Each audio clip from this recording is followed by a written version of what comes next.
ইতিহাসে আর কোনোদিন ঘটেনি। আসুন এই বৈষম্য বিরোধী আন্দোলনের করার মধ্য দিয়ে একটি কর্মসূচি অংশগ্রহণ করে আমরা সুন্দর এবং সুশৃঙ্খল ভাবে জেলা প্রশাসকের কার্যালয়ে গিয়ে আমরা স্মারকলিপি প্রদান করে আমাদের কর্মসূচি সমাপ্ত করব।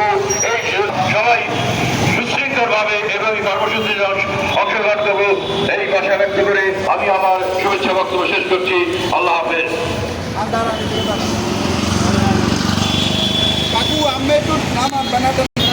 আজকে বাংলাদেশ কলেজ বিশ্ববিদ্যালয় শিক্ষক সমিতির কেন্দ্র ঘোষিত কর্মসূচির অংশ হিসেবে আজকের এই বিক্ষোভ সমাবেশে এ পর্যায়ে